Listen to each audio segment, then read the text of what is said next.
El ecosistema de Yellowstone nunca ha estado realmente en equilibrio. Hace mucho tiempo, la desaparición de los lobos hizo que el ecosistema de pastizales de esta zona se viniera abajo. Los animales, las plantas e incluso el propio relieve natural sufrieron daños muy graves. Siglos después, los ecólogos decidieron reintroducir a los lobos. Esa parecía una solución, pero al mismo tiempo abrió la puerta a otro error. Las manadas de lobos empezaron a imponerse muy rápido, persiguiendo sin descanso a los pumas hasta agotarlos por completo, y luego se lanzaban sobre ellos para morderlos y devorarlos ahí mismo. El rugido impotente de un depredador ápice que alguna vez resonó por todo Yellowstone quedó atrás. Los lobos arrasaron con muchas formas de vida de los pastizales y siguieron empujando al ecosistema hacia una reacción en cadena de deterioro tan severa que algunos científicos llegaron a decir públicamente que el Yellowstone actual es la peor versión de sí mismo en alrededor de la última década. Entonces, ¿qué es lo que realmente está pasando? Quédate hasta el final, porque todavía hay datos sorprendentes por descubrir. Si te intriga cómo los animales pueden cambiar por completo el mundo natural, suscríbete para no perderte las próximas historias salvajes. Yellowstone, el primer parque nacional del mundo, ha sido durante mucho tiempo el centro de muchos proyectos ecológicos en Estados Unidos. Sin embargo, cuando los lobos fueron exterminados de esta región en 1926, todo el ecosistema cambió por completo. Si te preguntas por qué fueron eliminados, ya lo habíamos mencionado en un documental anterior. Y si todavía no lo has visto, deja el número 1 en los comentarios y te lo compartimos. Pero ahora, mejor concentremos la atención en las consecuencias que dejó su desaparición. Antes de que los lobos desaparecieran de Yellowstone, la población de alces era de apenas unos 5.000 individuos. Pero una vez que dejaron de estar los lobos, ese número se disparó hasta entre 30.000 y 50.000. Los alces se comieron casi toda la vegetación de la región. Especies vegetales clave como los sauces y los álamos temblones desaparecieron por completo, y en algunos sitios la reducción llegó hasta el 90%. Cuando la cubierta vegetal desapareció, el suelo empezó a erosionarse con el paso del tiempo. Ríos como el Lamar y el Yellowstone comenzaron a mostrar erosión en las orillas, y hasta el curso del agua empezó a cambiar. Al destruirse el hábitat, muchas otras especies también se vieron gravemente afectadas. Las que dependían de los árboles, como las aves, los insectos y los animales pequeños, fueron desapareciendo poco a poco. Muchas especies cercanas a los ríos, como las nutrias de río, los castores y los bisontes, también perdieron su lugar para vivir. Animales más grandes, como los osos y los ciervos, se vieron obligados a competir con mucha más dureza por la comida. Todo el ecosistema fue lanzado de lleno al caos. Y como pasa en muchas otras historias, a los seres humanos les tomó muchísimo tiempo darse cuenta de que todas esas consecuencias provenían de la ausencia del lobo. Por eso, en 1995, el gobierno decidió reintroducir al lobo gris en Yellowstone. 14 lobos procedentes de Canadá fueron liberados en la naturaleza. El objetivo era muy simple: devolver al depredador ápice para controlar la cantidad de alces y así ayudar a que la naturaleza recuperara el equilibrio de antes. Para el año 2024, la población de lobos en Yellowstone ya había llegado a 108 individuos, divididos en 9 manadas distintas y sin señales de disminución. No solo aumentó el número de lobos, sino que el propio ecosistema empezó a transformarse. Los lobos trajeron cambios positivos bastante claros a un ecosistema que ya venía en declive. La cantidad de alces, que eran los principales herbívoros de la zona, cayó con fuerza de 50.000 a menos de 25.000. Sí, se redujo a más de la mitad. Según la investigación de William Ripple y Robert Vesta, de la Universidad Estatal de Oregón, esto no solo disminuyó la presión sobre la vegetación, sino que también cambió el comportamiento de los alces. Ya no pastaban de manera excesiva a lo largo de las riberas como antes. Los sauces, los álamos temblones y otras especies de arbustos empezaron a recuperarse, mejorando la calidad del suelo y restaurando el hábitat de otros animales como los castores y los bisontes. Gracias a su eficacia como cazadores, los lobos también ayudaron a reducir la cantidad de bisontes y osos, creando así un entorno más estable para las plantas y los animales pequeños. Sin embargo, cuando el lobo gris regresó al Parque Nacional Yellowstone, no todo mejoró, sobre todo para los pumas.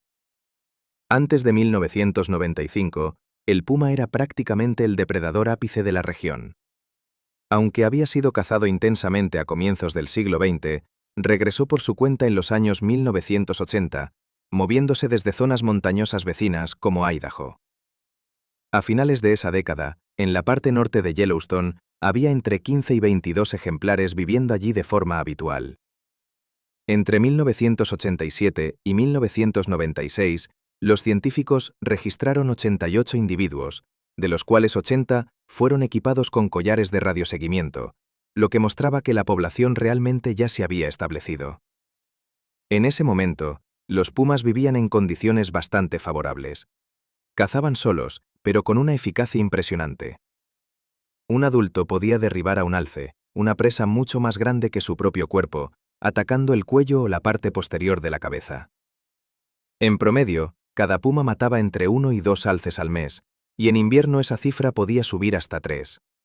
Su tasa de éxito rondaba entre el 60 y el 70%, es decir, los entre 5 de cada 10 cacerías, entre 6 y 7 terminaban bien. También aprovechaban muy bien el terreno. Aproximadamente el 85% de las cacerías ocurría en bosques densos o zonas rocosas, donde podían esconderse y lanzarse sobre la presa por sorpresa. Su forma de cazar era bastante clara. Se acercaban en silencio, reducían la distancia y luego daban un ataque relámpago para acabar con la presa en cuestión de segundos. Cuando faltaban las presas grandes, podían cazar conejos, roedores y otros animales pequeños. Aún así, los alces y los ciervos seguían siendo su principal fuente de alimento, representando alrededor del 80% de su dieta. Y más importante todavía, antes del regreso de los lobos, los pumas prácticamente no tenían competidores directos, aparte de los osos. Pero Yellowstone fue convirtiéndose poco a poco en un lugar con cada vez más lobos. El entorno empezó a cambiar, y los pumas ya no pudieron seguir cazando por su cuenta de la misma manera que antes.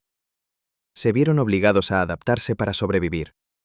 Antes, un puma podía abatir a un alce grande y alimentarse de ese cadáver durante varios días. Pero ahora, una presa grande atraía con mucha facilidad a los lobos, que llegaban para robársela. El alce es la presa principal de ambas especies, así que cuando un puma mata a un alce, el riesgo de perderlo ante los lobos es muchísimo mayor que cuando caza presas pequeñas. Con animales más pequeños, como los ciervos, ese riesgo es claramente menor. Según un estudio publicado en Proceedings of the National Academy of Science, el alce es la presa principal de ambos depredadores, y cuando un puma consigue matar uno, la probabilidad de que los lobos le quiten el cadáver es muchas veces mayor que con presas más pequeñas.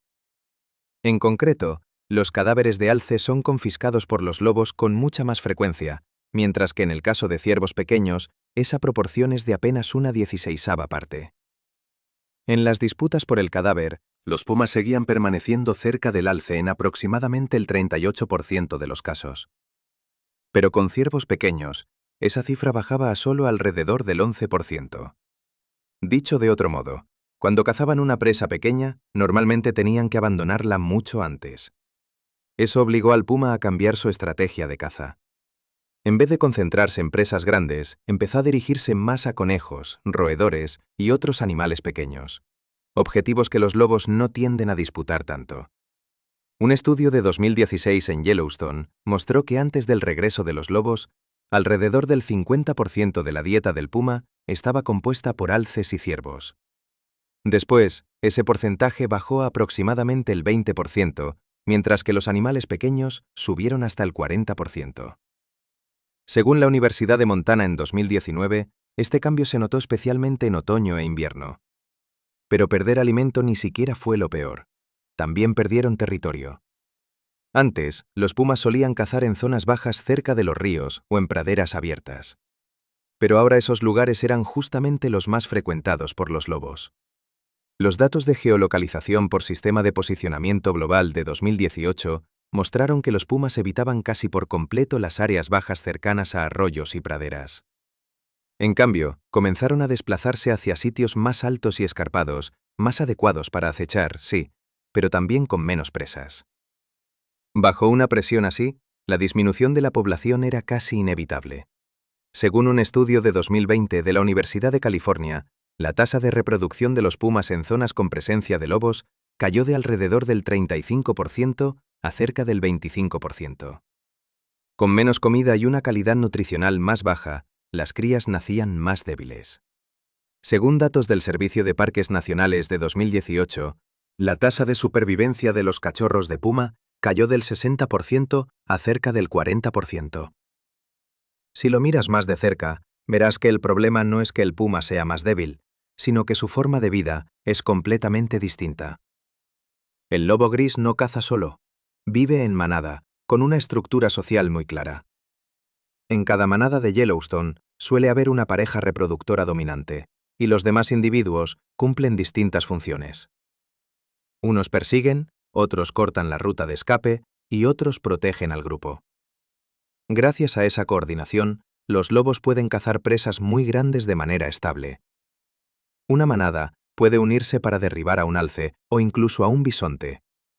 Después de matar a la presa, comen siguiendo un orden y comparten la comida con toda la manada, incluidos los cachorros. El puma, en cambio, caza solo. Incluso cuando logra abatir una presa grande, tiene que comer solo y siempre corre el riesgo de que se la quiten.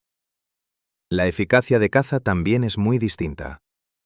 Cuando los lobos cazan en grupo, reducen la posibilidad de escape de la presa a apenas entre el 5 y el 10%.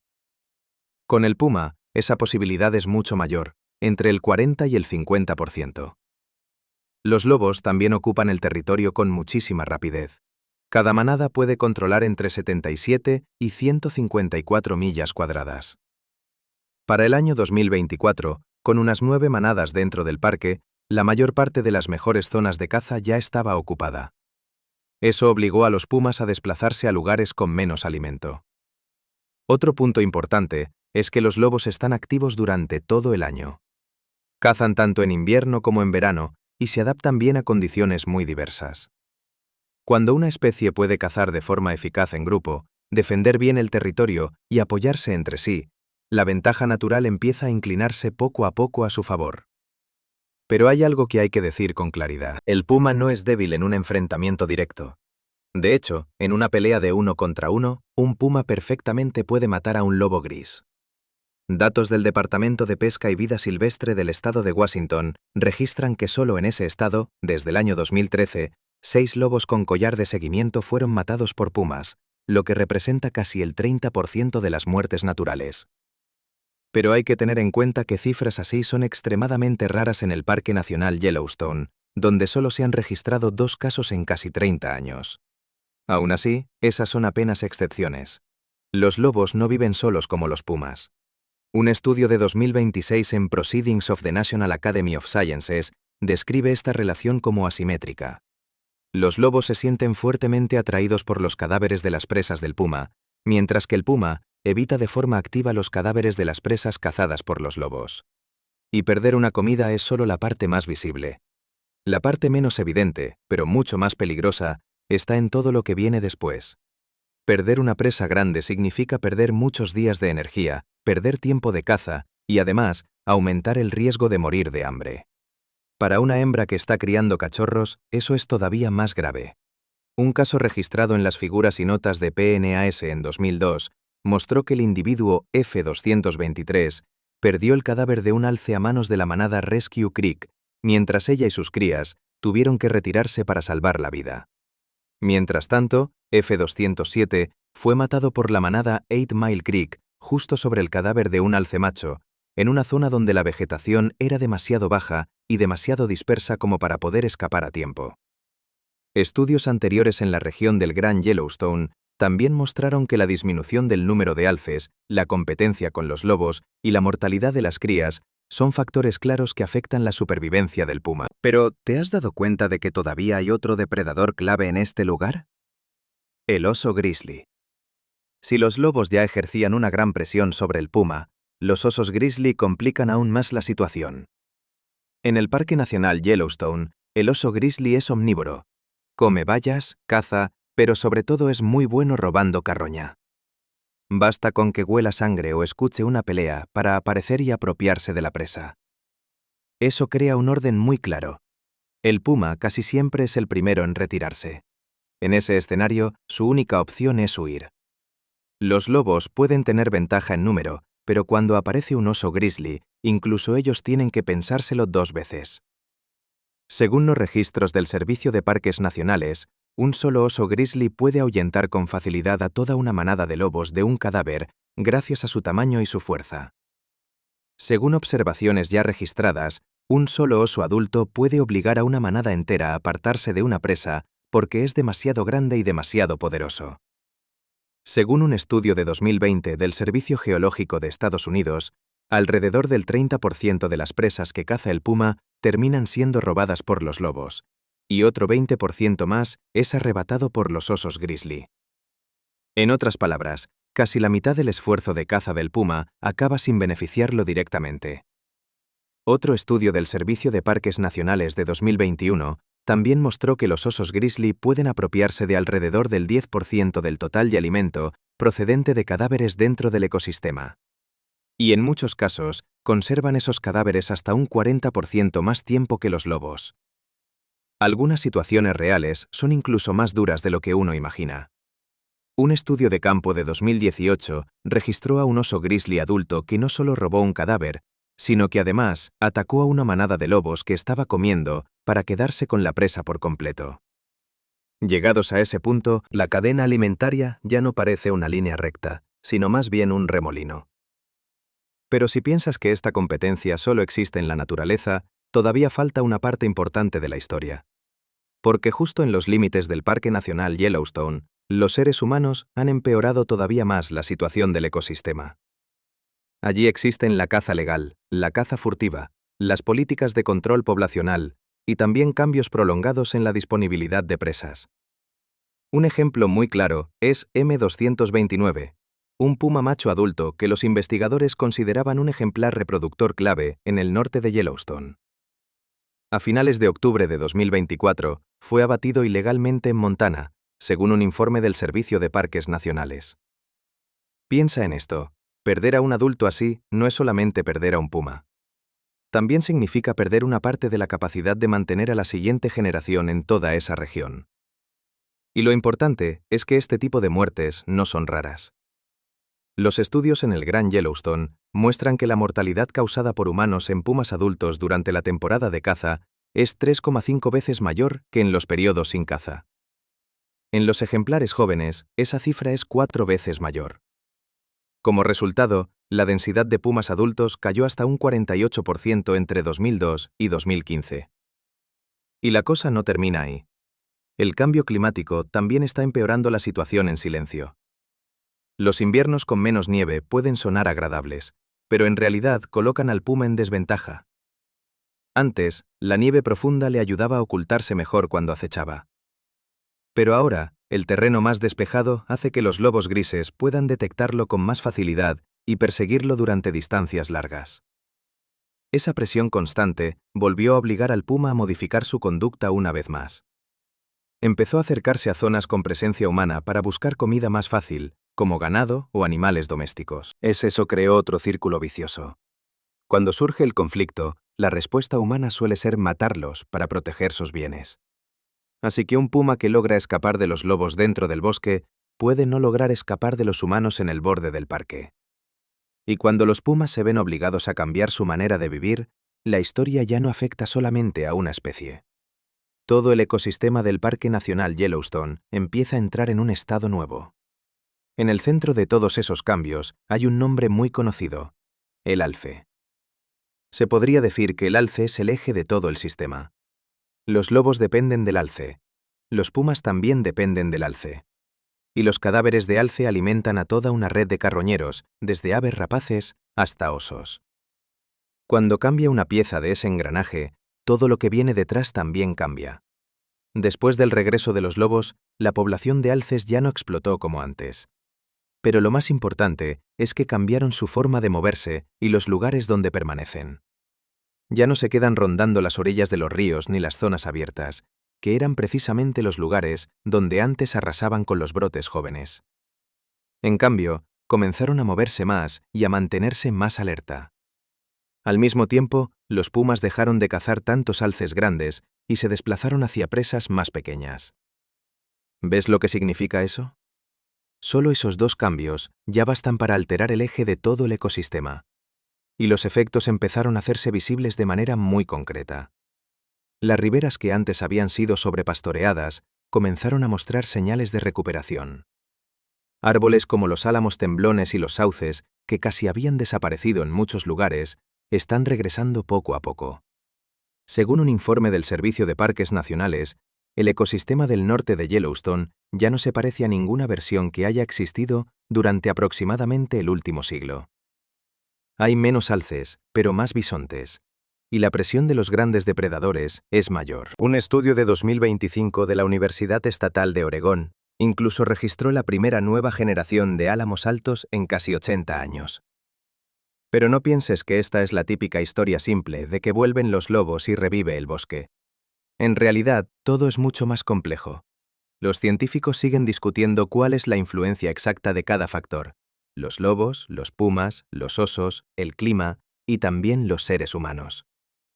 Por ejemplo, la disminución de los alces no se debe solo a la caza por parte de los lobos, sino también a las condiciones climáticas y a la presión de caza fuera del parque. De la misma manera, la recuperación de la vegetación no se explica solo por la reducción de los alces, sino también por el agua disponible, la temperatura y otros factores ambientales. Y cuando cambian los alces, no solo cambia la vegetación. Los carroñeros, como los buitres, los zorros e incluso los osos, también tienen que adaptarse. Cuando cambia la distribución de los cadáveres en el paisaje y además aumenta la cantidad de bisontes, aparecen nuevas formas de competencia dentro del ecosistema.